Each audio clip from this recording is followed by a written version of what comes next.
Hello and welcome to Forte and Goal, where you're going to get all the latest information about all the football games during the season.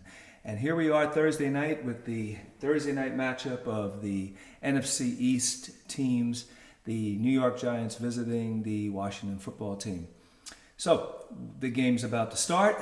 I want to go ahead and get into it real quick, tell you all you need to know, what to expect, and so on and so on.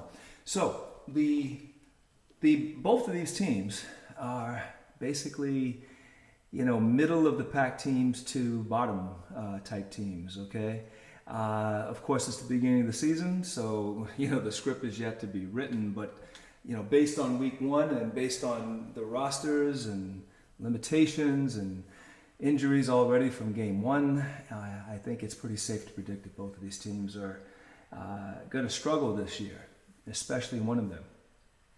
Both teams lost last week. Washington was, but it couldn't have been more different. Washington was home.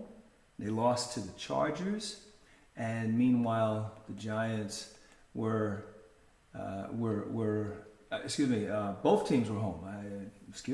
Both teams were home, and they both lost, and the way that they lost was very different.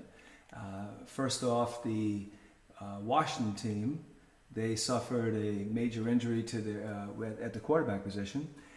For those who don't know, they went into the season starting with Ryan Fitzpatrick, 38-year-old journeyman quarterback who, can be fantastic, but at the same time can be Fitz-tragic. So it's Fitz-magic or Fitz-tragic.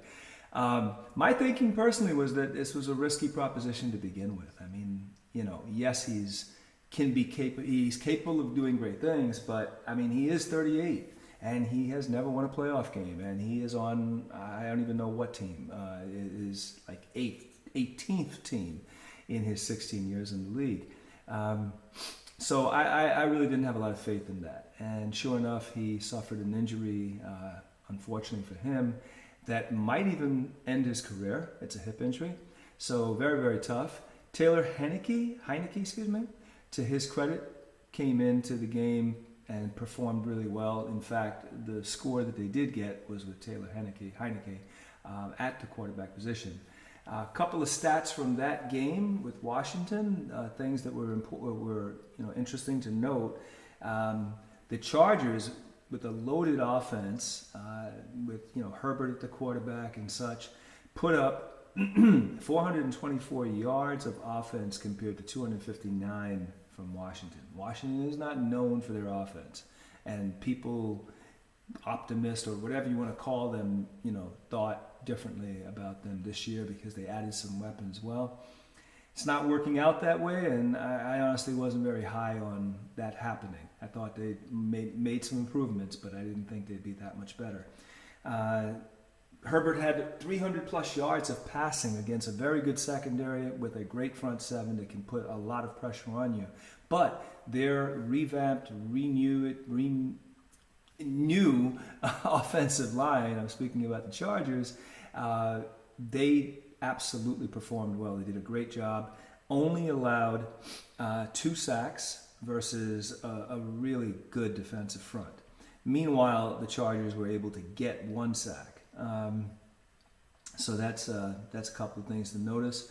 The rushing yards weren't really significant. Neither team really dominated that. Time of possession was interesting because the Chargers really controlled the ball. They had the ball a ton, and the final score was only 20-16. Not a lot of points, not a lot of scoring, but I honestly didn't expect a lot of scoring from Washington, and I knew that it would be difficult against a good defense for the Chargers. So the game kind of came out exactly the way I predicted.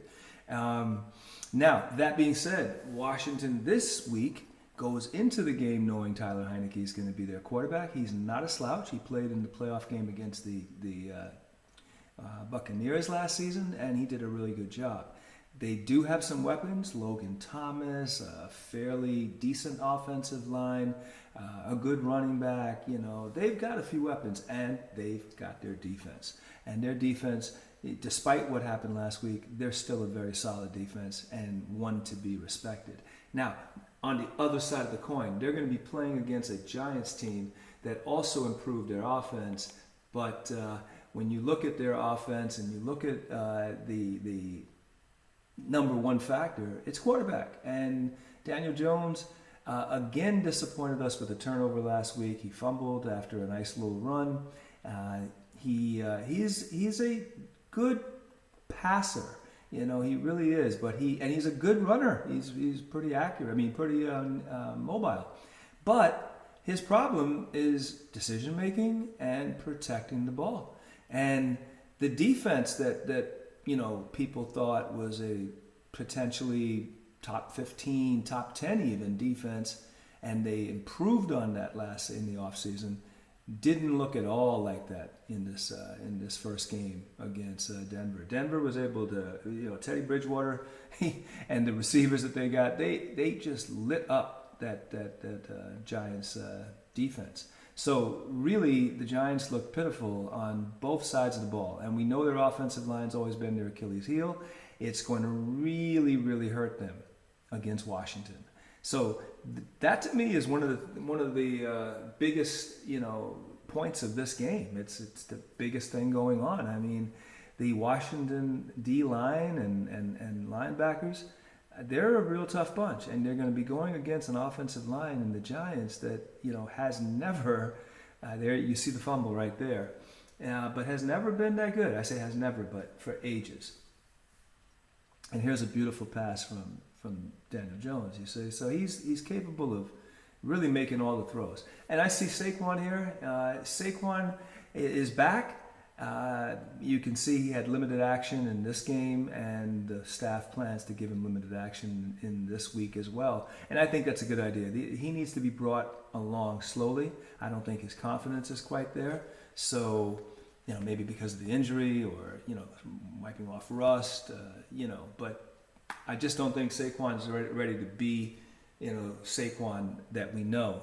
So, let's hope for his sake that his career is not completely derailed and that he's able to bounce back and have a productive season. So as far as my prediction for this game, and you see some predictions here, I definitely see Washington dominating and winning this game. I think their defense is going to be just way too much for this offense. I don't think Daniel Jones or the coaching staff, I don't think they're going to be able to dial up enough trickery, enough, smart plays to negate that front seven. And the back end for Washington's also pretty good. So you're talking about a solid defense. That defense is going to win the game. And they don't even have to score that much or be that great an offense based on what we saw last week. Now, of course, the pride or the desperation not to be 0-2, who knows? Maybe the Giants step up and play better. I don't think so. I think the score is going to be 27-17, Washington. That's my take. Thanks for tuning in. Enjoy the game, and please like and subscribe. Until the next time.